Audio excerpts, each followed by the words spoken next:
Alright, so I'm here at the library editing the video that you're watching right now. And I made a little channel trailer, but I feel like I left out some pretty important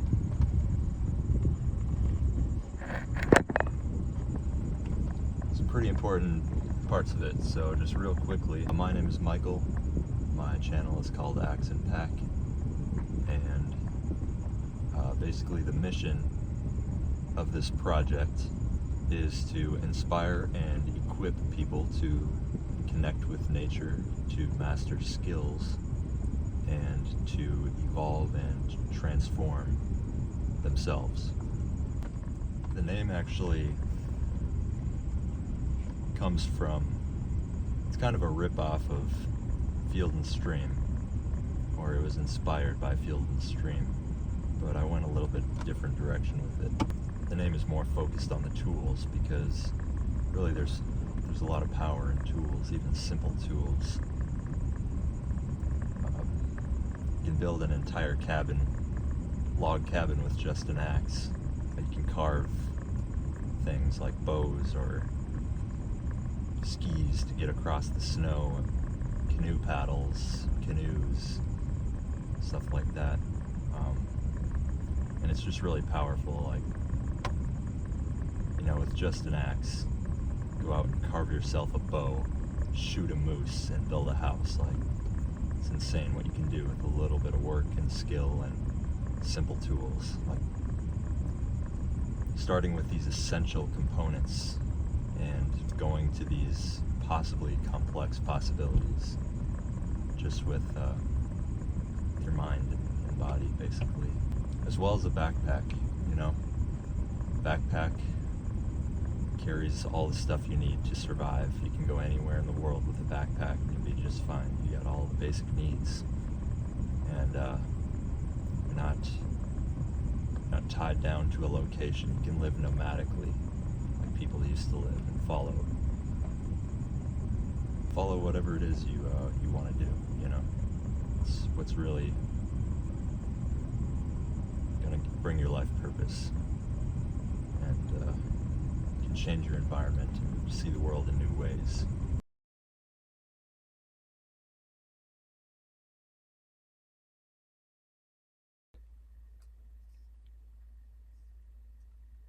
And I have a lot of ideas.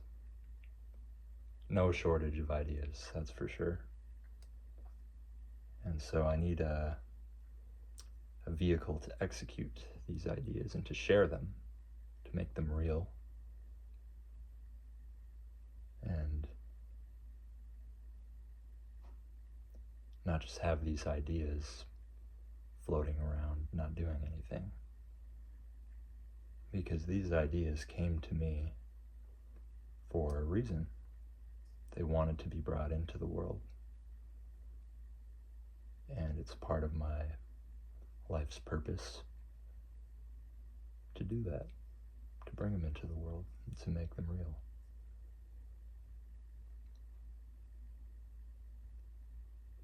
And I don't want to pigeonhole myself by labeling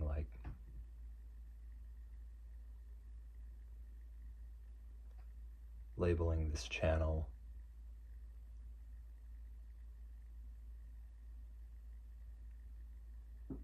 in a very specific way. And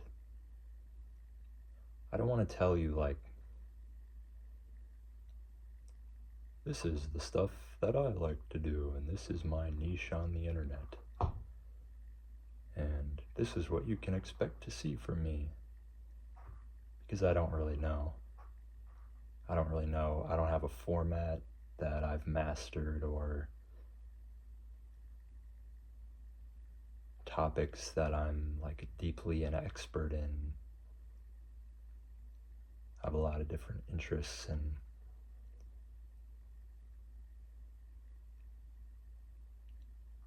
they can take me in a lot of different directions. But to give you a rough idea, of the types of things I want to talk about and that I want to share with people, I'll give you some labels.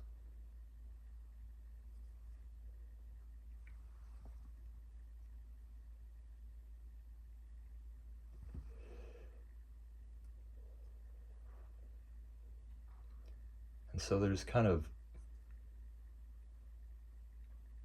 three categories or domains or realms or whatever that I find myself drawn to repeatedly over the course of my whole life. I keep wanting to do these three things or explore these three facets of experience. And those are natural systems, creative mastery, and adventure experiences.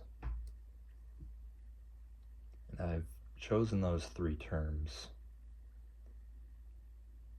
with some intention. So let's go through them one by one. The first one, natural systems. You might think of science or like nature and the forest and living things in the universe. And it's kind of a combination of a lot of different things, actually. There's some ways, in my opinion, that science is lacking as a means of generating truth from existence. I don't think you can break everything down into numbers or statistic significance or theory. It's just incomplete. It's imperfect. It doesn't really represent the true nature of reality. And so natural systems as a term to kind of replace science in a way, I guess. It spans science, philosophy and religion, divinity, and kind of higher spiritual types of things.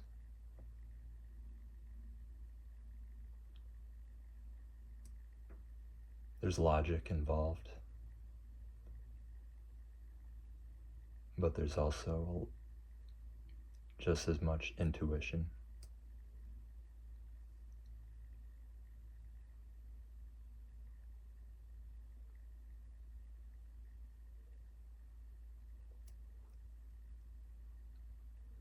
And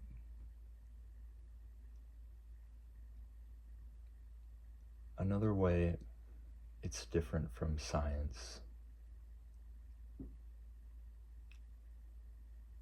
is it's not compartmentalized. Like scientists study a specialization, right? Like they might study cells, or they might study an organ like the brain or the heart, or another specialist might study the whole human body as a system, or entire civilizations or families or tribes. These are all systems. They're all natural systems. And they're all connected. And they're kind of all the same, just on a different scale.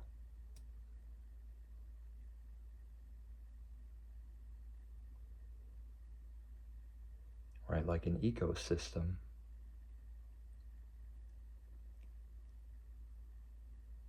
has a lot of different parts that are all connected. Each one of those parts is a system in itself and part of the greater ecosystem.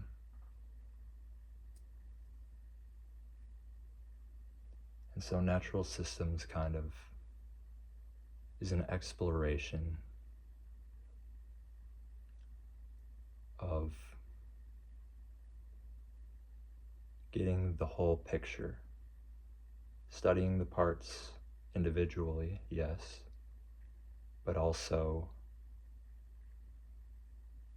discovering the ways in which they relate to each other and the way that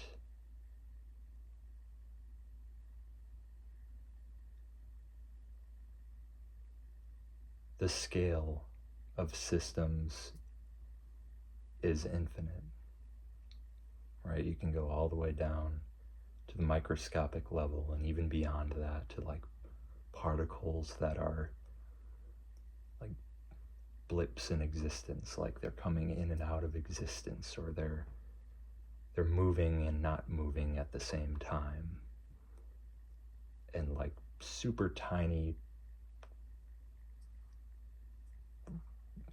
fundamental building blocks of the universe. And that scales all the way up to like the birth and death of stars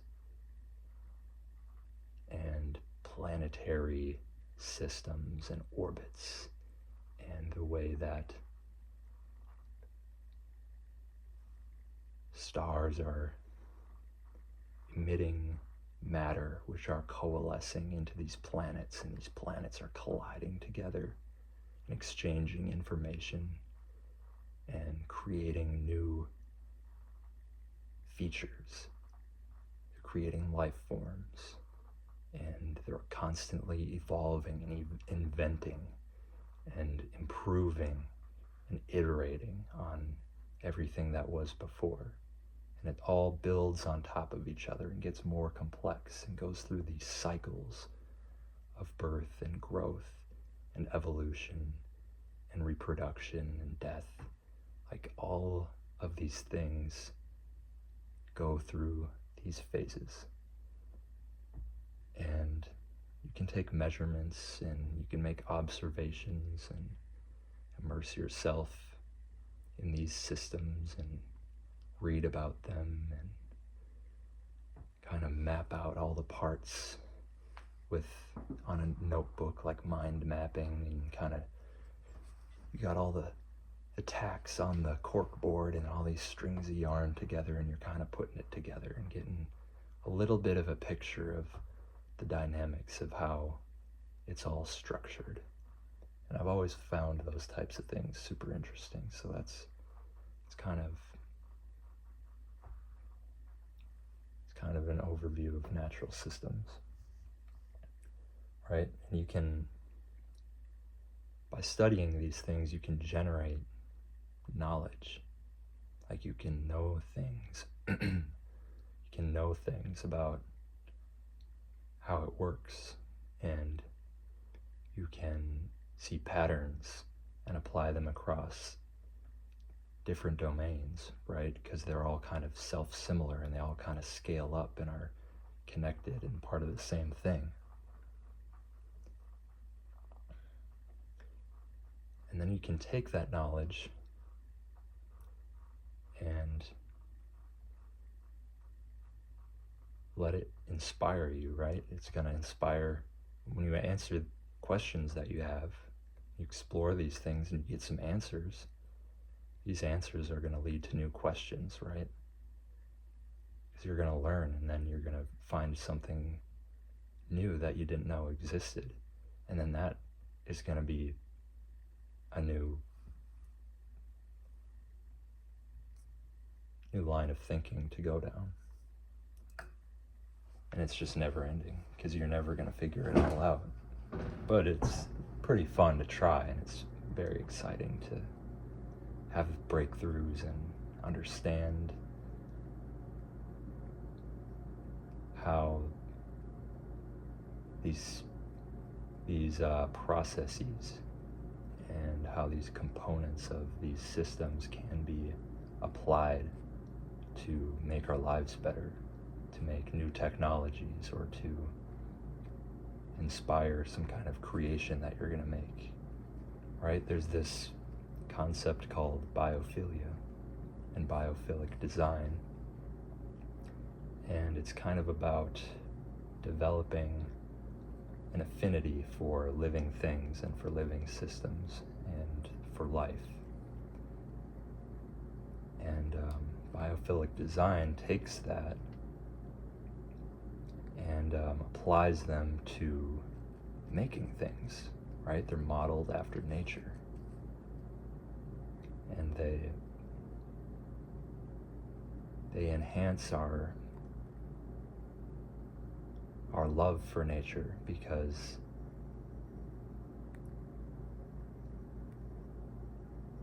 when you're interacting with these things in your daily life, and you can recognize where these things came from, and you come to that understanding, you're going to appreciate them a lot more.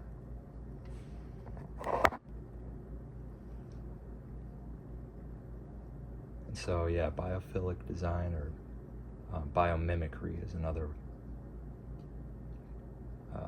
kind of similar thing. For example, the bullet train in Japan, they have these high-speed rail systems that will take you anywhere in the country, just blast you at like 500 miles an hour in a train. You would get there like that. These bullet trains were established in Japan, and they're so fast that they were creating sonic booms, like these loud, just shocking booms every time they would pass through a tunnel, just because of the physics there, and the air forced through a small space at a very high speed.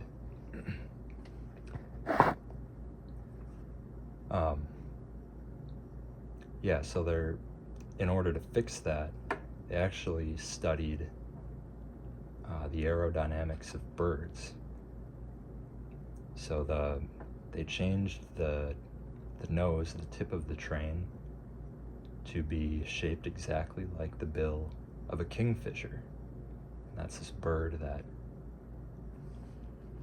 kind of hovers above the water and dives down at very high speeds, and it has this very long, thin bill that it uses to basically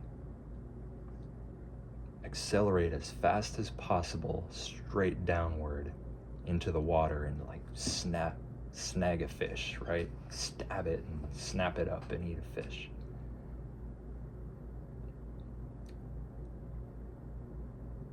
Okay, that was one of the animals in which its natural design was incorporated in this invention.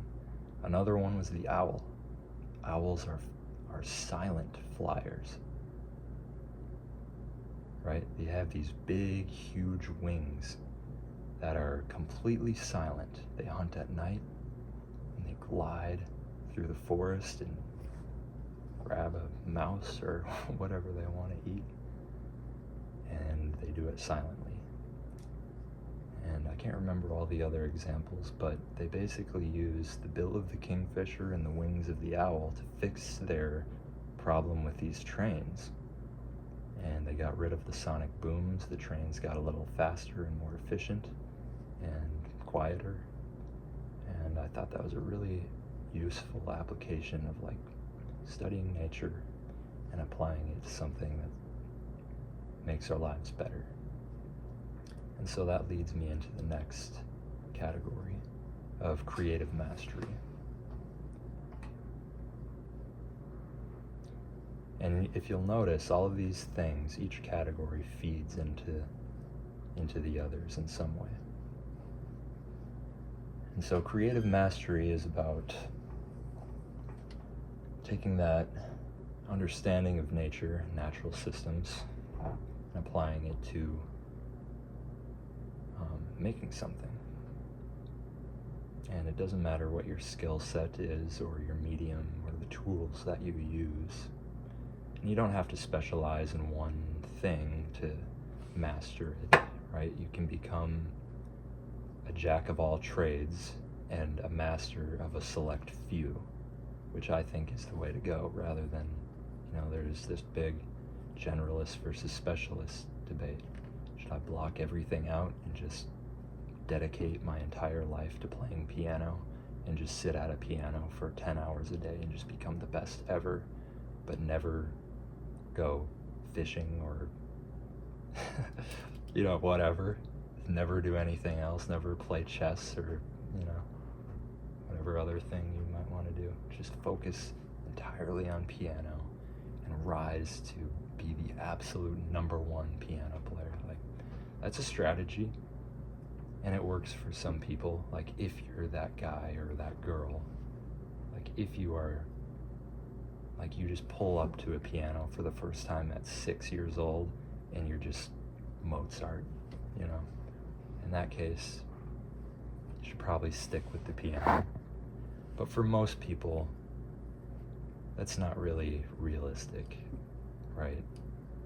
And you also shouldn't really just dabble about and never develop like a real tangible skill set like that you can take with you and generate value out of nothing wherever you go. Like, that's kind of the magic of creative mastery. It's this thing that you have that you can just generate. You can generate value, right? You can make something that serves people and that makes people's lives better.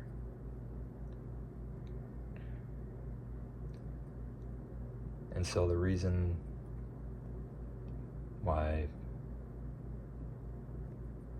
you can't really just dabble about in everything forever is you never get good at any of it.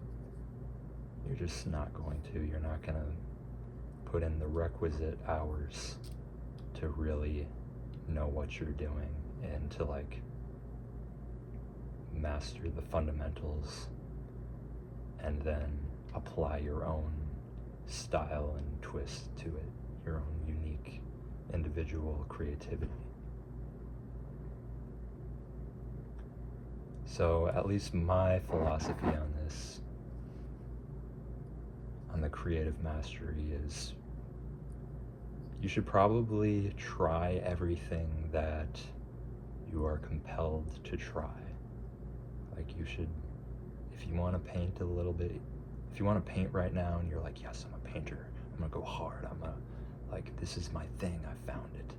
And then a month later you're like, no, it's guitar. I'm gonna be a guitar god. Like, that's okay. Just kind of pump the brakes a little bit. Like, the passion for trying different things is good, because eventually it's gonna stick, right? It's gonna come back up. Like, after you burn through painting and guitar, you try glass blowing and you're like all in again, this is going to be the thing. But then it dies down again and you're like, I kind of feel like picking up the guitar again.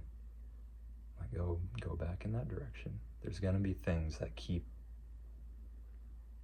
reappearing, and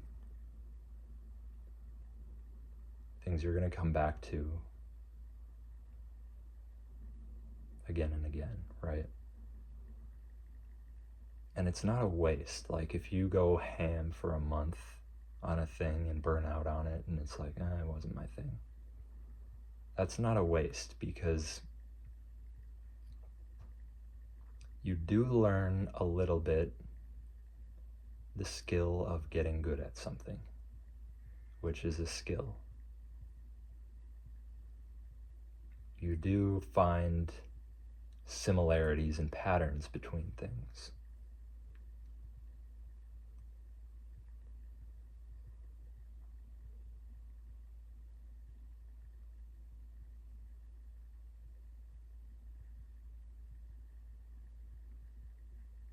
trying to think of an example. Like,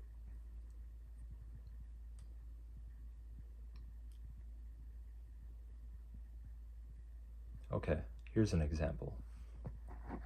So in music theory,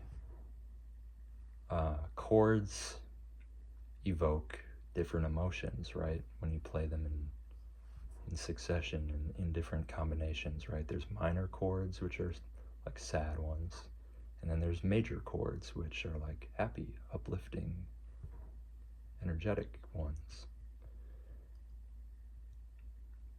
And in painting,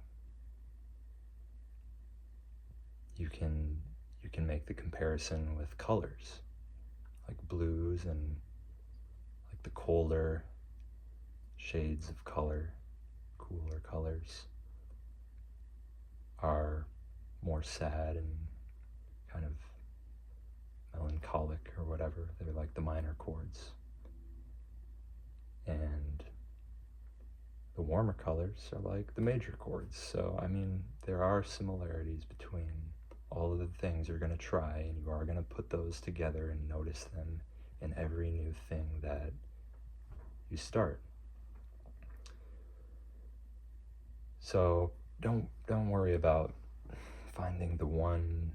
I'm an artist and I need to find my one true medium, because if you've spent a long time searching for that, and you were gonna be that one guy or girl who just goes all in on that one thing,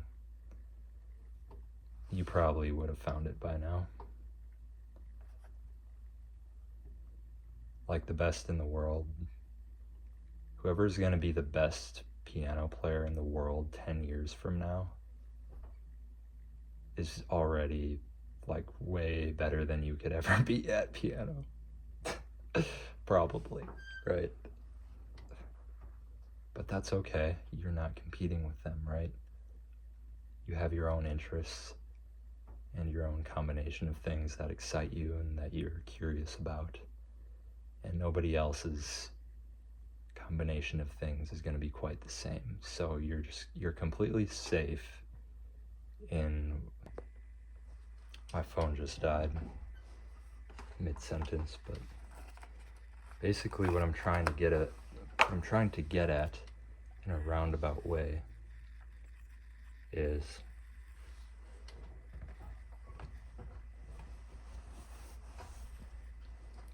those things that keep coming up time and time again. Might be 5 of them, I don't know. Might be 2 or 3. Doesn't matter how many, right? Just a handful of them, because you don't want to dabble. You don't want to dabble and spread your skills thin, because you just won't get good enough at any of them.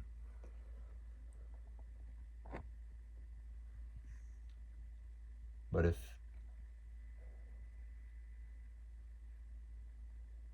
you stick with those ones that keep coming back up, and you apply your lessons of dabbling in all the other ones to those,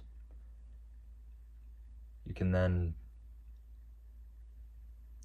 put those things together in a really special way, and you can create something entirely new, a medium that didn't exist before.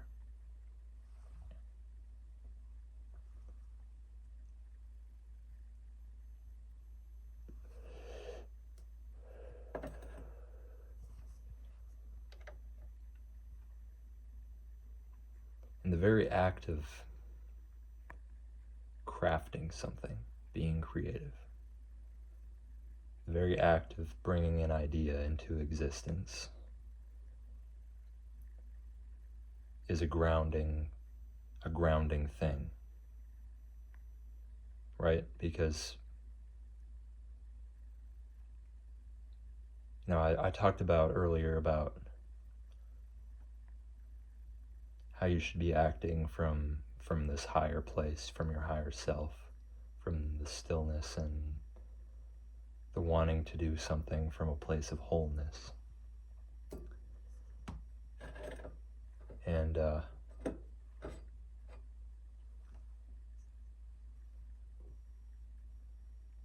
lost my train of thought.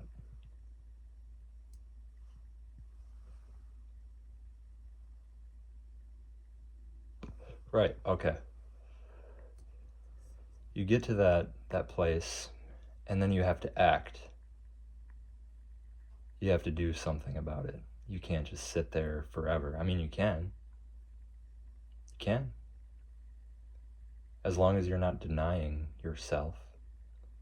But if there's something you want to do, and you're in that space and you really want to do that, and you don't, you're kind of denying that part of yourself. And that thing that you want to do is going to slip away. Like, the idea is going to get stale, and it's kind of going to wither and die unless you feed it and you make it real. You craft your idea into something. And not to go on too much of a tangent, I know I'm long-winded on these, but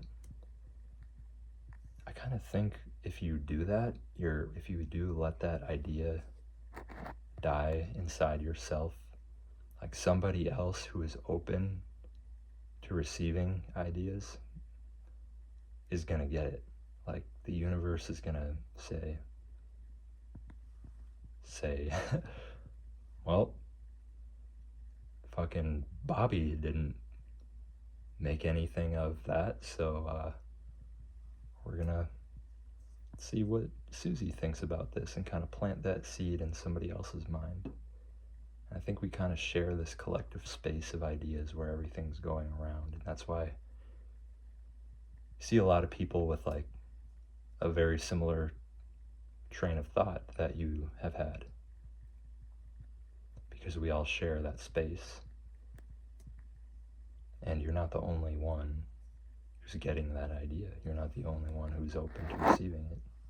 You're not the only one who the universe is bestowing this idea upon because you are worthy of making it real. Like, these ideas come to you specifically to interpret it in your own way and to bring it into the world and share it from your perspective, a perspective that only you have.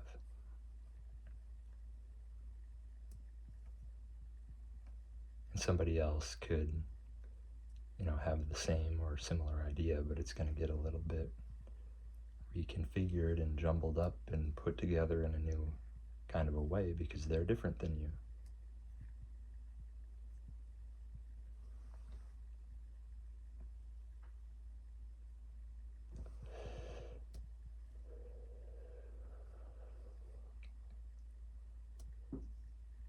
But creative mastery, there's, you can look at it from a bunch of different ways. You can look at it from, what's my medium? Is it paint or music or glass or, woodworking or masonry or ceramics or, sewing. There's a million different mediums that you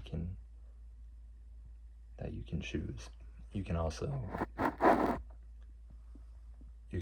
focus on a specific tool. I think the thing with tools is, the thing that I find most interesting is it becomes an extension of your body. Like, take a paintbrush, for example. A master painter holds the brush in a very specific way.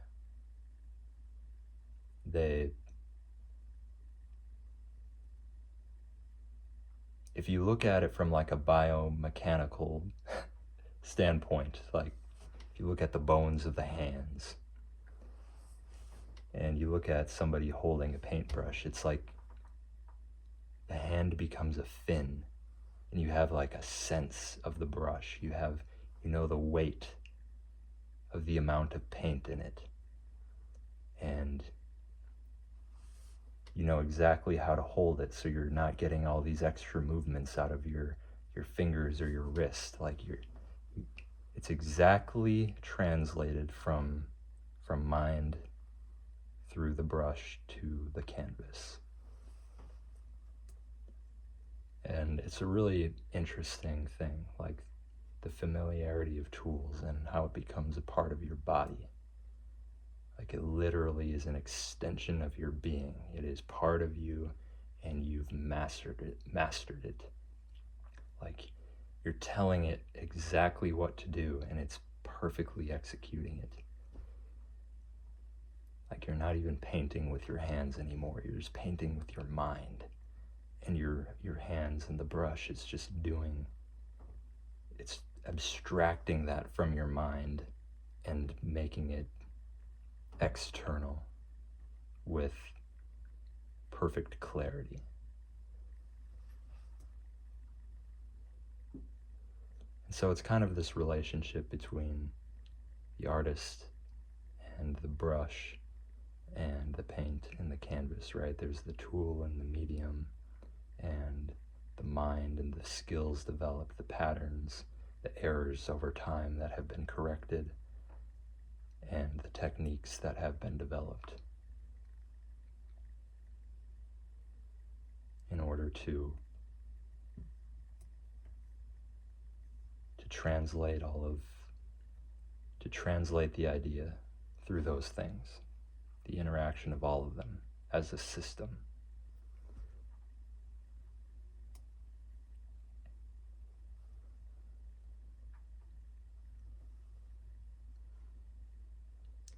And when you develop that skill, and it's a part of you, it's within you. The tool just is part of you when you're wielding it, and the medium is perfectly obedient to your will as a creator. It's a beautiful thing. It's a very powerful feeling, and it can build up a sense of confidence that can't be taken away. Like if you got it, you got it, and you know. And that's going to be really important to develop as a human. And it's going to, like I said, this thing flows perfectly right into the next category, which is adventure experience. Because adventure is all about risk. It's all about pushing through the fear, the resistance, and acting when you know you could fail. Like the possibility of some kind of danger is real, or the perception of it is real. And I feel like if you are a creative master in some sense, you've already reached a level of proficiency and gained this confidence in this one field that you can then bring into doing other things.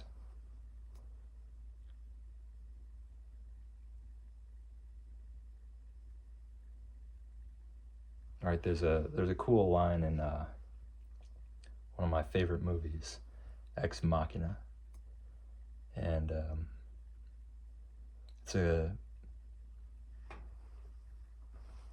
it's a paraphrasing of the painter Jackson Pollock.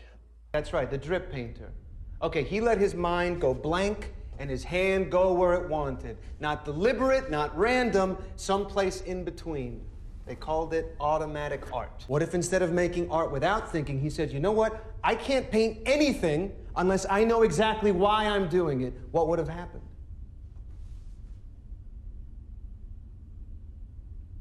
He never would have made a single mark. Yes, you see, there's my guy. There's my buddy who thinks before he opens his mouth. And the same thing goes for risk-taking. If you knew exactly what was going to happen with 100% certainty, you probably wouldn't do it.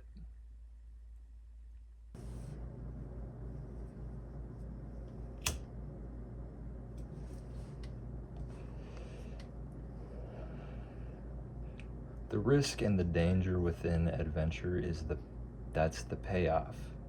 That's the starting point, and it's the payoff.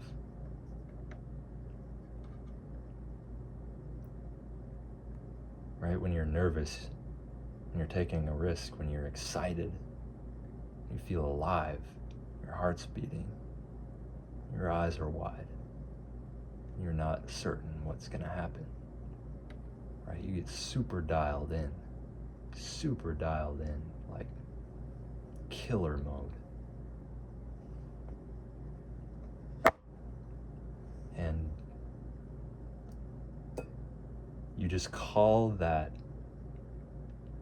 highest sense of acting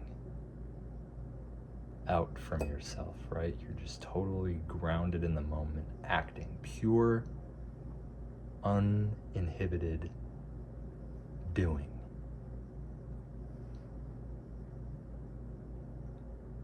And that's where the greatest value of your life lies, right? The things that you know you need to do, but you're scared to fail. Good.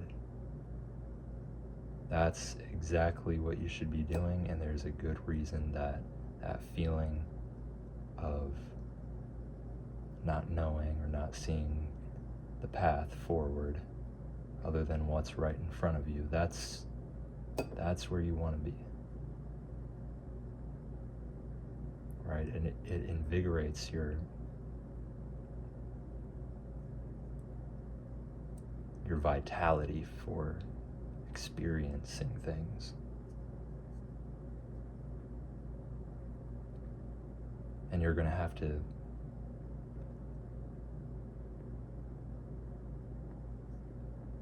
leave parts of yourself behind, and you're gonna have to develop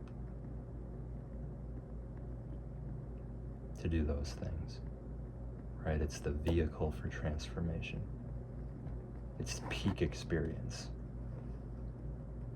You have no idea what's gonna happen. You might be completely terrified. And you enter that, you take the step, you take the leap of faith, and you go out into the darkness, and you trust in yourself and in the will of the universe and God and the divine. You trust that this is what you're meant to do, and it will work out exactly as it's meant to play out.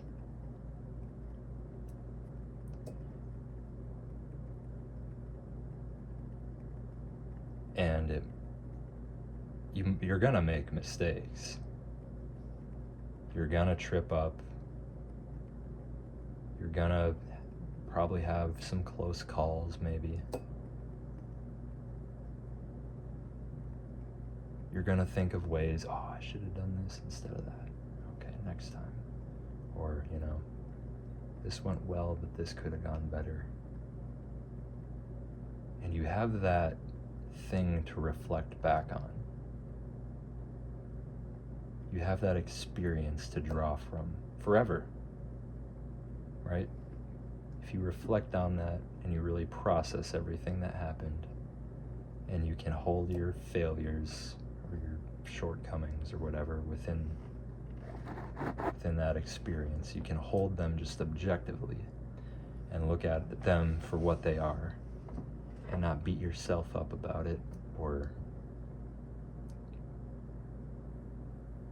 let that doubt consume you, or that shame or whatever feeling you have about the ways it didn't go how you wanted it to. You can't let that, you can't put too much into that, right? Because the errors, the failures, the shortcomings, those are going to propel you forward, right? If you take them for what they are, you take accountability for how you could have handled it better, and you can apply those to the next one, right? and you want to make sure there's a next one. So you have to be realistic about how big of a risk am I willing, or am I capable of taking, right? What are the factors? What are the things in my control and not in my control? And how can I limit the ways that, damage could occur or danger could be encountered? You have to manage those things. You have to be very conscious about the situations you put yourself in. And think about, like, okay,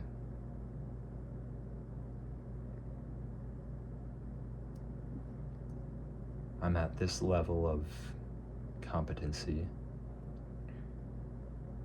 I'm gonna try something that's a little bit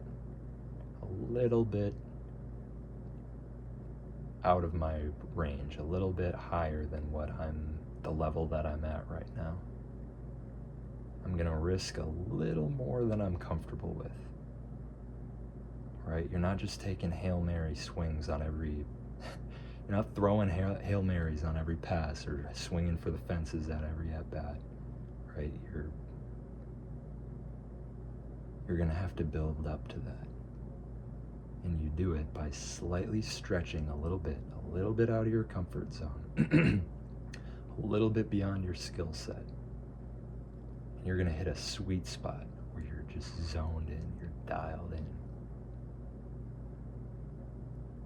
And if you can match that challenge skills balance, it's an unbelievable flow state. Everything just happens, it falls into place. It's effortless, perfect execution. And it doesn't happen every time, but you can learn. You can learn the conditions that make that happen for you more consistently. And you can adapt your approach to get that peak experience, peak performance out of yourself in those situations.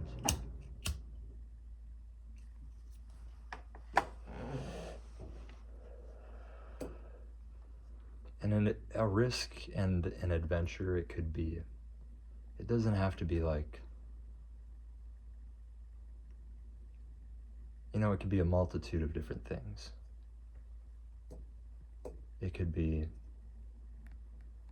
like a solo backpacking trip on the other side of the world. Like, I'm gonna leave all my stuff behind and I'm gonna go to this new place where I don't speak the language or know anyone or know how to get around. I don't know how the money system works, or I don't know the customs or the traditions, and it's all gonna be a shock and it's all gonna be different.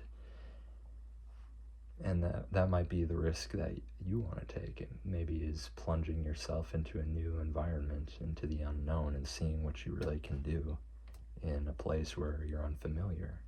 And you're stripping all of those familiar patterns, all of those stories you tell about yourself and the limiting beliefs of you and the people around you, or what society is telling you, and you go, okay, I'm going to go somewhere else and see if that's really true. That's an approach to adventure. But it could also be a risk, like socially. Like, I'm going to go, maybe you don't have any friends and you're like, I'm going to go talk to someone that I don't know. Maybe that's really out of your comfort zone, but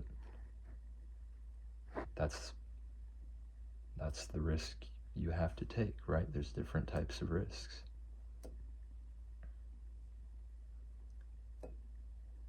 Maybe you're like a rock climber or something, or you just want to try it, and you could fall and get hurt. You could break a bone, or you could cut your hand on a sharp rock or something. Like, there's physical risks, there's social risks, creative risks, cultural, all types of them. It's not just one thing.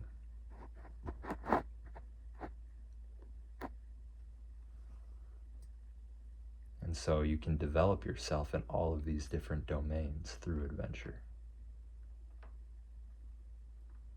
Physically, you can become more capable. Socially, you can become more worldly and knowledgeable about different ways of life and different people and places. You know, there's probably more examples of different risks you can take.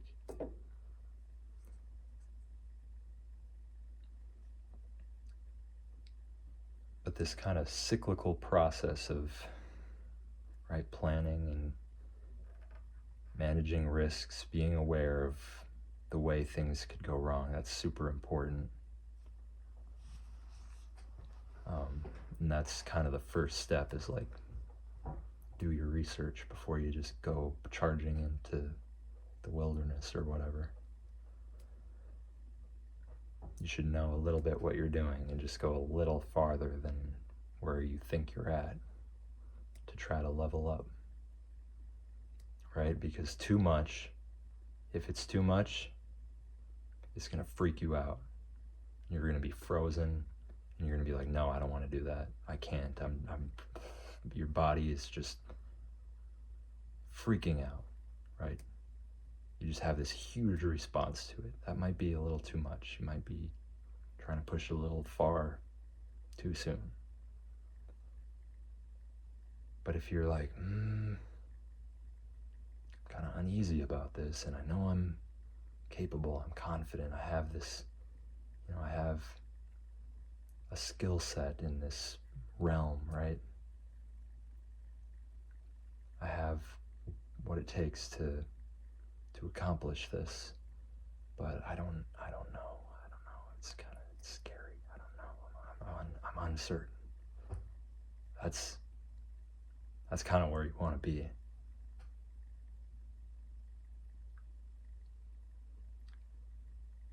And so, that was a little bit more rambly and tangential than I wanted it to be. But that's okay. I think I expressed the gist of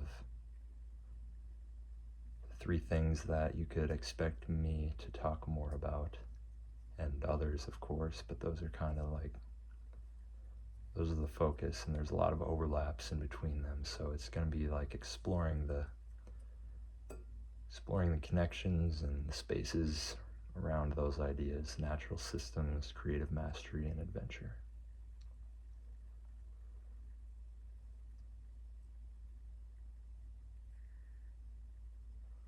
And eventually, I don't know if I'll keep this in the video, but eventually I want to develop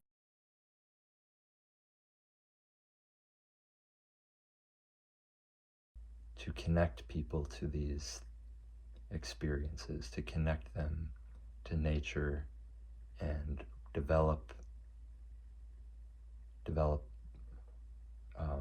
help people develop their natural intelligence and their understanding of the universe, and help people develop their creativity and kind of going for what they want in life, and going on that adventure, and really just trusting and taking the leap. So look out for those things to come in the future.